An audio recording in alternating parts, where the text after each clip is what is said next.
Hello, how you doing, YouTube? This is your girl Kendra, aka KD, aka DJ Fish Grease. Told you I was gonna get some new nicknames, and I did not bestow that one on myself. Trust me, I was giving it. But I'm coming at you a little sooner than I thought I would be. Finally got the stupid video editor to work the way I wanted it to because I wanted music in the background playing, and then it was giving me trouble, so I had to, roll up my sleeves and do stupid stuff to the app to make it work, but here I am. But anyway, today I wanted to talk a little bit about black women and just ignoring black men. Just ignore them. What am I talking about? This hasn't been inspired by any particular thing, just something that I usually notice. Notice it all over YouTube, notice it in real life as well. That black women, among other things, have a narrative. And they have a narrative about why some black men or why many black men have issues and difficulties choosing black women to settle down with, to make them their wives, to make families with them, and make a relationship work even through tough times. And the narrative follows. Black men are color struck. They like white women. They don't like black women. They complain about black women, but they don't really like black women and don't really want to choose the black women because they are black. And they hate themselves and their mothers. Further, the narrative goes, well, no, that's pretty much the narrative. They like white women, and that's why they don't like black women. And it's got something to do with colorism, and has something to do with not liking dark-skinned black women, and kinky hair black women, and strong black women, and independent black women, and just don't like black women at all. And that's why they don't choose them. That's why, there are very little marriages and very many children out of wedlock and all of these different things. And that narrative has been going pretty strong. It hasn't abated yet.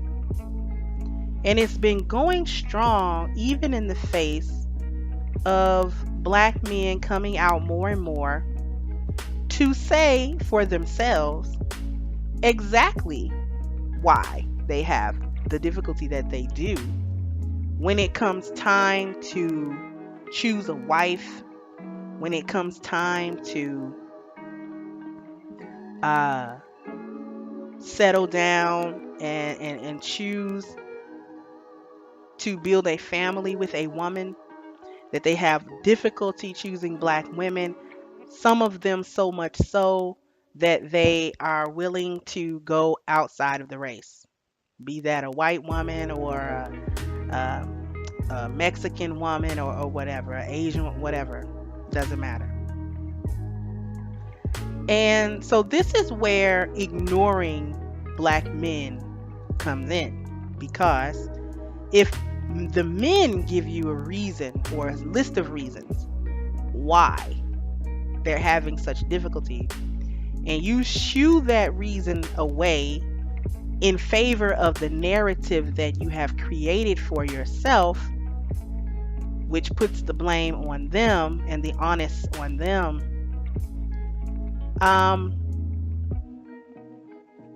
this is what I'm talking about. That whole narrative. When they've come out to say, and you continue, you're ignoring them. You're ignoring them. So now we can get on to what have they said about why it's difficult to choose black women when it comes down to family. Because notice they don't have problems choosing you to screw. They choose you for that. They choose you for that. And that pretty much goes along with the way men work, because the warm hole and who it's attached to doesn't quite matter when they are kind of on their sowing wild oats type thing and they're not looking for a wife. And then furthermore, they treat you how you have presented yourself. So if you've presented yourself as somebody that's just gonna be that warm hole, but you don't bring much else to the relationship table, well, they'll just say, well, she's not worth having a relationship with. I'll just hit it a couple of times and then I'll move on. So, getting down to what they have said, the number one reason or the number one complaint that the men have had is the overall attitude of black women. And what do I mean by attitude? The attitude where we are rather unfriendly. And the attitude directed towards them specifically. The other thing that they've complained about, and this probably should have been number one. This probably should have been number one. But it ties so closely into it. The non-cooperative nature and the lack of ability to submit or follow a lead. Now, that one actually is really important. It's really important. And I was thinking I would do a separate video, but these topics for me are intertwined. So we'll start with those two things, the attitude and the uncooperative, unsubmissive nature. Now,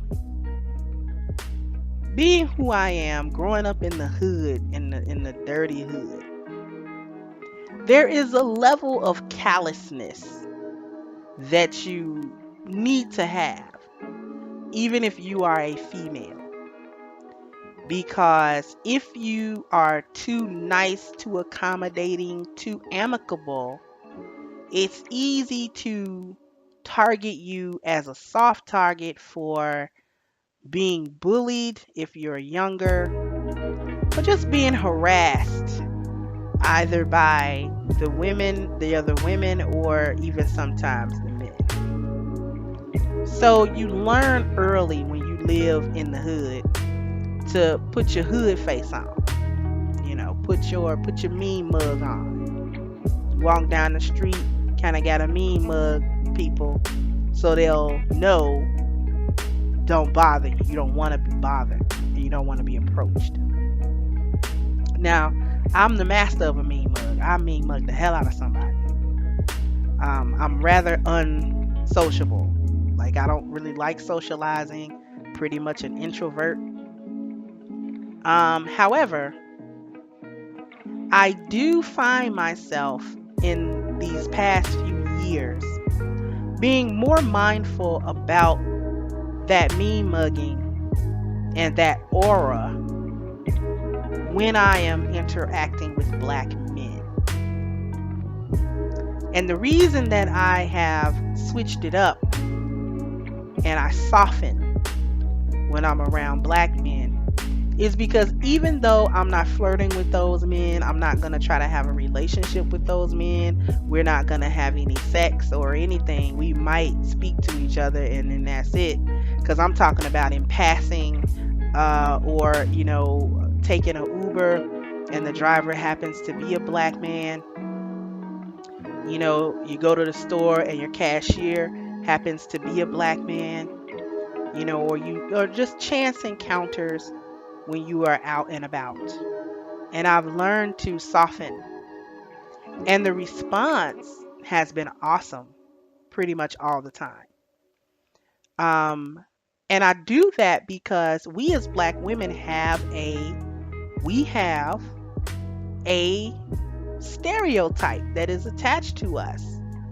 And it's not good. We are known for cussing you out, cuss you the hell out, fighting,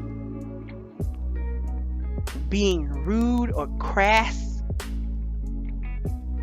and things of that nature. So all of those things have negative connotations to them. None of them are ladylike or womanly or feminine. None of those things I named. Being ready to fight, being confrontational, and all of those things out in public, out and about. We're known for not taking very good care of our children, things of that nature. We have a lot of negative connotations attached to us. And even though I don't do those things in my life, the connotation sticks to me because I am a black woman and people don't know me. So since they don't know me, they don't know that I don't do those sorts of things, and that I'm not super confrontational, I'm ready to curse you out at the drop of a hat, I have to portray myself in a better light during each interaction. And I must say, the black men respond very well to that. And they're not overly flirtatious. They don't become crude or rude or over sexual, or I actually get quite a bit of respect. And if I simply speak first, hello, how are you doing? Give them a little smile. You don't have to be cheesing and grinning and skinning every time a man looks at you, but you can be amicable, you can be courteous, you can put out an aura of, friendliness to a certain degree, that you're not a stone wall. And our men like that, because I know, or I can pretty much guess, that the black women that he encounters or the women in his life are probably not giving him a positive vibe. They're probably not interacting with him in a way that he feels respected, or in a way that he feels like he's not having to be completely on the defensive all the time.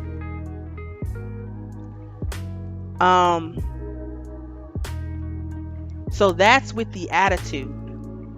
And that attitude that we carry with our men leads them to be defensive all the time. They don't want to talk to you. They don't want to interact with you.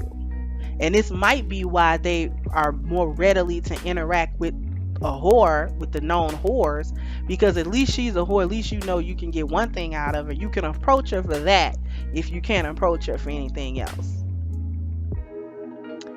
And then now on to the cooperation and submission part. And these are the words that you don't like. Submit, especially submit, and cooperate and follow, because you get right up in your lady gooch when somebody says it to you. You get your hair stand up on the back of your head, your weave stiffen up when somebody says submit, and you automatically react that way, especially when we are talking about submitting to a black man. Okay? And the defense mechanism is to say, well, they don't give us anything to follow.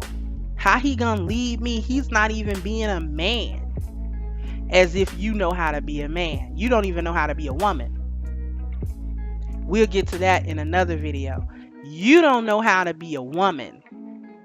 You have not the slightest idea about womanhood, because if you had an idea about womanhood, you would understand that the act of submitting to your man, not just any old man walking down the street, but your man, if you're married, your husband, if you're in a long-term relationship, your man, You don't understand your womanhood, because if you did, you would understand that the act of submitting to him actually encourages and inspires him to be the best man that he can be for you. Okay?